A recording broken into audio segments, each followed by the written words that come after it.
For the past 2 months, I've been on a road trip across America, and I am finally ready to share what I've found. In this 3-part video series, I'm going to be sharing and exploring the top 2 prospects from every single state in America. These are the states that we're going to be going over today. And if you don't see your state on here, don't worry, part 2 and 3 are going to be coming out soon. No more time to waste, let's get right into it.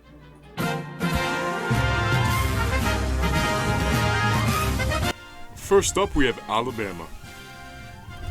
Alright, first up we have Bear Hill, and that's a really cool ass name, by the way. Bear Hill for a fighter, that's dope. 2-0 heavyweight, I'm telling you now, it doesn't get better than this. There is nobody, like, this is the end of the list. There is nobody. You'll see. Alright, so when we first look at Mr. Hill here, he just seems like your average, chubby heavyweight, and he was. He was kind of dog, I can't lie. He was getting beaten by this super refrigerator looking dude, but there were glimpses of what would come. Mr. Bear Hill is Alabama's Yuri Prohaska. His Nordic roots woke up inside him, and he is now a real-life MMA Viking. And this transformation is not just a gimmick. He lost all that weight, put on tons of muscle mass, went from average to absolutely terrifying. He also has a killer game on TikTok. I mean, his edits are just so dope. I'm gonna link his TikTok right here. Follow his TikTok. Guys, watch this. That was the old Bear Hill. This is the new, undefeated, pro MMA heavyweight Bear Hill. He takes this MMA heavyweight fighter and carries him like a boat as he prepares for a pillage. This dude is a beast. I cannot wait to see more Bear Hill. I just want to add, he has a better beard than Roy Nelson. Nobody's cracking his chin. He's trying to get a fight with either Bob Sapp or Blood Axe. I want to see that happen. Let's go Bear Hill. That was a bit of a rant, but Alabama Yuri Prohaska definitely deserved it. But on to the number 1 prospect from Alabama, and that is Chaos Cam Teague. Cam Teague is one of the better fighters on this list as a whole. He's really good. His footwork's good, his striking is good, but it's really his pressure. His pressure is crushing. Look at this cocky dude right here, shaking his booty at him. He's patient. He knows when to put it on and put it off. It was at this moment that he knew. He fucked up.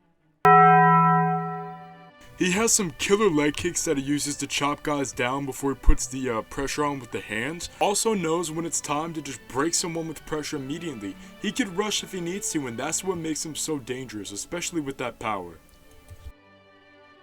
He has a tough opponent coming up next, but I'm looking forward to seeing if he can pass that test. Could he be the UFC's first ever ginger champion? Only time will tell. Next up, we have Alaska. No, I thought Alaska would have absolutely nobody, but one company brings MMA to Alaska and they absolutely carry it. That is Solid as a Rock Fighting Championship. Guys, search that up on YouTube, subscribe. All their events there are free. Yeah, they have some guys. This is Ty Mumford. Pretty big for lightweight. Really strong too. Got some decent wrestling, decent jiu-jitsu, good scramble game. That's all I can really say. He's a pretty good grappler. Now the number 1 prospect from Alaska is Benjamin Mr. Alaska Bennett. He has pretty good jiu-jitsu, trains at Elevation Fight Team with Corey Sandhagen, Curtis Blades, Justin Gaethje. Those are some big names that he's grinding his skills against. And his biggest attributes definitely is counter-striking. Look at this counter right that he hits against Elmar Umarov. Absolutely paced him. Alaska as a whole is definitely not the biggest region with MMA, but with Solid as a Rock Fighting Championship coming up, guys like Benjamin Bennett coming up, we could see them become a bigger player sooner than later. Next up, we have Arizona. Now our first representative of Arizona is actually our first women's fighter on the list, the undefeated 4-0 Mayhem Zarina Turi. She's actually kind of scary. 5'9", 72-inch reach. She's all legs and arms. She has like a huge leg reach, a huge arm reach, and she uses that to pick girls apart at range. Claire Guthrie, a lot of people thought she was going to go to the UFC. She absolutely brutalized Guthrie with her huge leg kicks. I think she's probably UFC bound.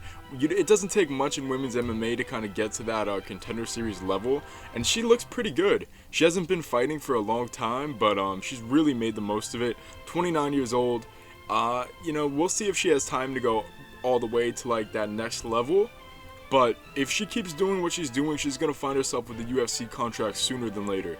If she can make bantamweight. I mean, last time she weighed in was at featherweight. She's made bantamweight 3 times before, but man, she is huge for women's bantamweight. Absolutely huge.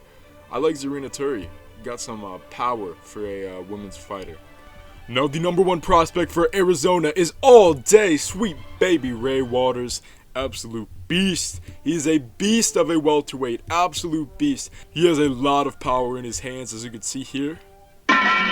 And he's also just freaking ruthless. He has a wrestling background, so he doesn't have to worry about that. Pretty high level high school wrestler. And he's just creative. I mean, he's Bob Sapping this poor kid. He's Bob Sapping him. It's brutal. It's awesome. He's an absolute monster. Arizona, you definitely got someone to look out for all day. Sweet baby Ray Waters. This kid is pretty damn good. Yeah, I'm from Arkansas, fuck through the dark and saw light at the end of the tunnel. My energy's funneled, my enemies talking, they chuckle, I don't give a Yeah, I'm just gonna be honest, there's no prospect from Arkansas.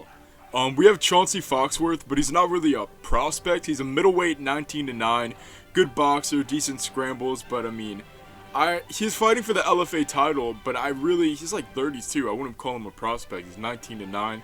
We do got this kid, Bailey King, and he's gonna be representing Arkansas for their only prospect. He is a little bit unproven, but I mean, he is scary. He's scary in there. Straight up scary. Now, the first thing we have to acknowledge is his size. He is a 6'5" welterweight. That is absolutely enormous. Being so long and lanky, he likes to, of course, use teeps to the body and leg kicks. Really strong leg kicks, too. Guys stumbling over. What you have to watch out for is the power. He is a CTE machine. You will get finished. 6 men have tried to beat him, and all 6 men have been finished in that octagon. Bailey King also has an appetite for violence, which is pretty scary, because most 22-year-olds, that's right, he's only 22, are pretty scared, they're jittery in the octagon. He just displays some sort of insane bloodlust. A lot of really tall guys are super stiff in there too, but not him, he's actually really explosive. Explosivity, size, and power will take him far. It kind of surprises me he doesn't have a big following already. He has highlight reel knockouts. If he can develop elite takedown defense, this kid will be an absolute problem. He needs some milk.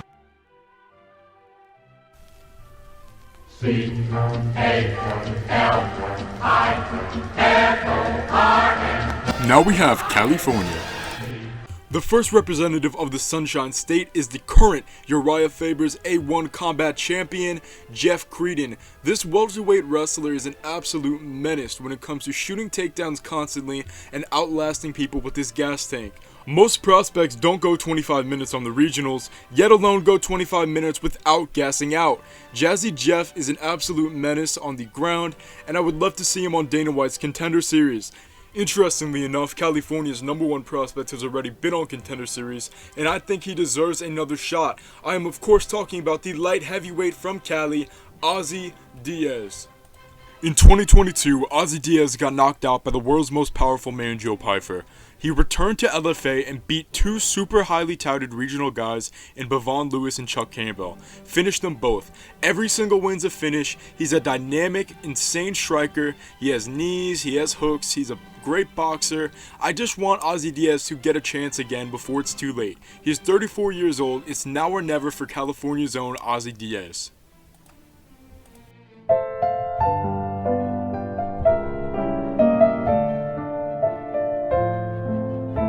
Next up, we have Colorado. It's a bird. It's a plane. No, it's a Super Jew. Mika Super Jew Haas. He's a flyweight from Colorado. Pretty tall, decent grappling. He's got some great marketing. Not a lot of 4-0 flyweights have this many followers on Instagram. Obviously, his marketing's working. He's a good all-rounder, but I think he needs some improvements before I say he's like ready for Dana White's Contender Series or the UFC or anything like that. But he's definitely one to keep an eye on. I love characters and I appreciate gimmick work in MMA. And now the number 1 prospect out of Colorado is Swift Elijah Smith. His nickname is Swift. Guess what his best attribute is? It's how fucking fast he is. I mean, he's got speedballs on his hands. Those things fly, boy. He is meant for the PFL. PFL, what's that called, Challenger Series, you need to look at this guy, bring him on, and just hook up that speedometer to his hands, because this boy is faster than fast. Elijah Smith's got some really good striking. He's really young. I think he's like 22. Andy's coming! And then, crazy enough, his background is actually in American freestyle wrestling. So that boxing is his secondary combat sport. Obviously, he fell in love more with the striking, but he still does have that wrestling base. Elijah Smith's got a lot of potential to go far. Although it's really early to say this, if I had to predict, I would say Elijah Smith is going to be in the UFC one day. We've arrived to Connecticut. Now, the number 2 prospect from Connecticut is named Harris Bonfiglio. I couldn't find a lot of footage on him at all. I just really found one crazy ass knockout that made me put him on the list. Listen, he's 7-1. He gets a lot of finishes. I'm sure he's good. I just can't find any proof of that.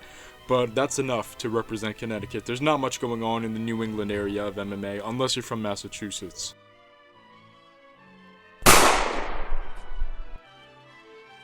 Now, looks are especially deceiving in MMA. When you first look at Mr. Al Moro here, what do you think? Regional heavyweight, slow, just kind of plods forward. You cannot be further from the truth. He is extremely talented in his boxing, and he fights just like Mike Tyson. I am not even kidding. He puts the CT in CTE. He implements a peekaboo style and vicious dirty boxing to beat opponents. Apparently his coach was friends with Cus D'Amato. I don't know if that's the root of the Peekaboo Tyson influence, but it sure is effective. I cannot wait to see more Al Moro.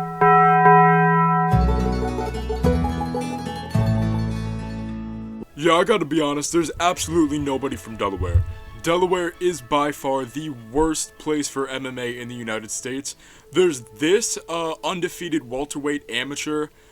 He doesn't look like he's from Delaware. And then we have John McNeil. He's a pro. He says he's from New England. I mean, that's Delaware enough. That's it. Delaware it's a no-go zone for MMA. It's bare, it's empty. But we have Florida coming up right now, so let's get into that. Next up, we have Florida. Representing Florida's Cuban population is the undefeated 8-0 Lazaro Dayron. Dayron has a lot of power in his shots. He's got that short, stocky frame that allows him to really load up before he throws. Watch this guy lands right on his butt from this punch. Look at this. Bam! Right there. He's actually primarily a wrestler though. That's what his background is. He's undefeated in Combate Global, and that's not like a small organization. So big things are on the come up for Lazaro Dayron. He's already 8-0. Might as well give him a shot at the Contender Series or PFL, something like that. He's kind of built up a good body of work already.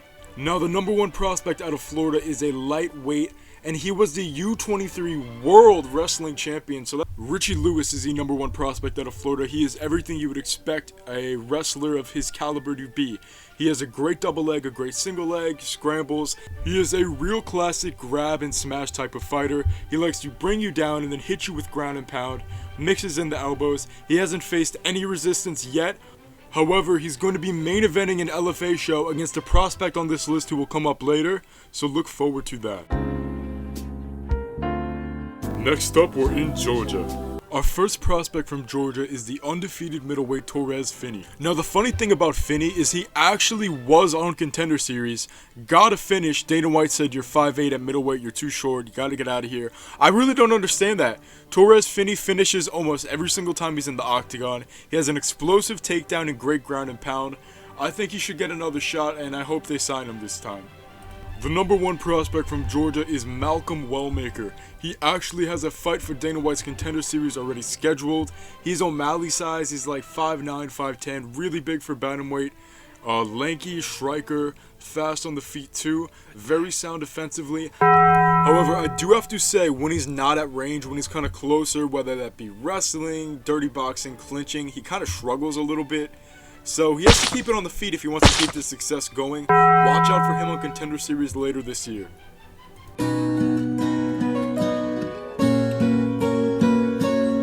Hawaii is another one where, MMA is just not really taking off yet. We have undefeated amateur bantamweight Anthony Schrapp.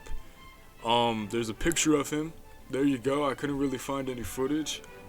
Now, there is the undefeated 3-0 Al Salvia.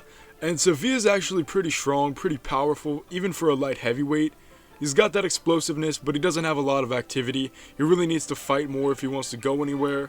Come on, Hawaii, I was expecting a lot more for you. You guys gotta step it up.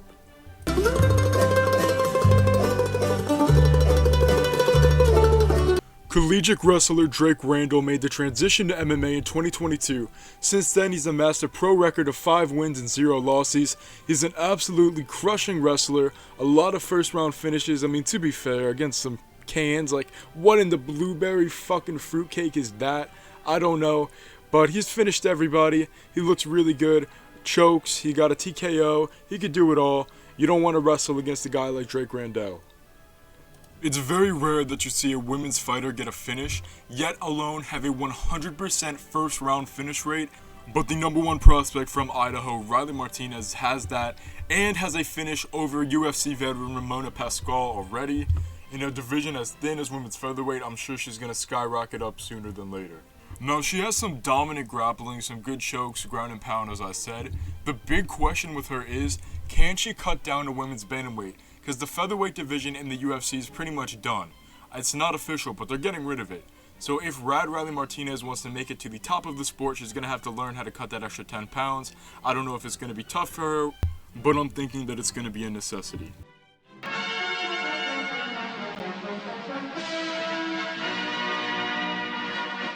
Illinois, we have 2 more grapplers, the first being undefeated women's strawweight Mackenzie Stiller. She's faced some pretty high-level competition for only being 2-0, got both wins, not much to really say. Let's get right on to the main event. When you hear the name Jerry Arreola, what do you think of? Personally, I think of a nipple, but Jerry Arreola is more than just a funny name. He's an extremely physical, dominant welterweight. He has manhandled every single person that he's been in there against, finishing them with a submission or with a ground and pound.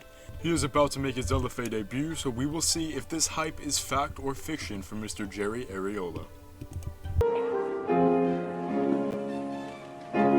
Opening up Indiana, we have Big Brutus Gerard Winston, and with a name like Big Brutus, you'd expect him to be a striker. Instead, he relies on his wrestling and submission skills. He just made his kickboxing debut, and that fight was successful. He doesn't really have the highlights yet to warrant that big time hype, so as he continues to build the resume, I'll keep my eye on Big Brutus Gerard Winston. Now, the number 1 prospect from Indiana is a much older guy. He made his amateur debut all the way back in 2013.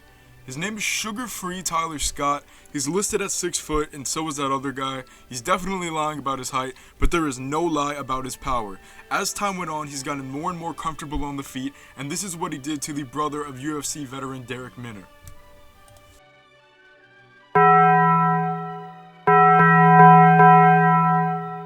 Like a fine, sugar-free wine, Tyler Scott's striking is getting better and better as he moves later and later into his career. And he finally has his opportunity to catch the attention of the UFC, as on June 7th he is going to make his LFA debut. Now we are up to Iowa. The first fighter from Iowa is the undefeated welterweight Michael Bolin. I'm not gonna lie, I'm not gonna spend much time on him at all because his record is a little bit sus. I can't find footage of any of his wins, and it's all pretty much cans.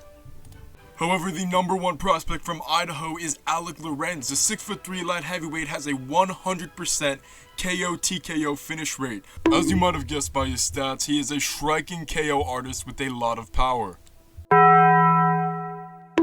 Coming off a big win in LFA, Iowa's own Alec Lorenz is really starting to put it together.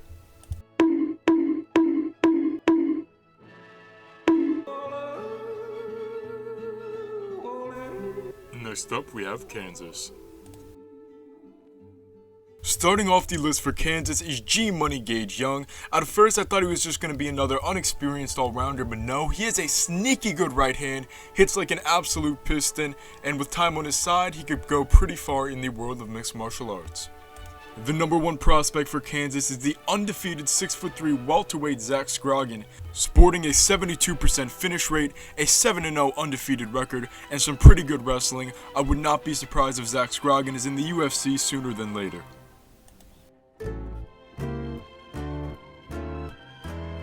We are approaching our final state for this video, good old Kentucky. The first prospect is this guy, 6'6" heavyweight Cameron Kinzig. I don't have footage of it, but he scored a very impressive front kick knockout. He's a very tall, rangy kickboxer. He's got some good power on him too. And finally, the last fighter on this list, the #1 prospect from Kentucky, the arm assassin Ethan Birmingham. Competing in BJJ since childhood, Birmingham obviously has a very strong submission game. Recently, he's competed in combat jiu-jitsu, and I think that's a very good base for MMA.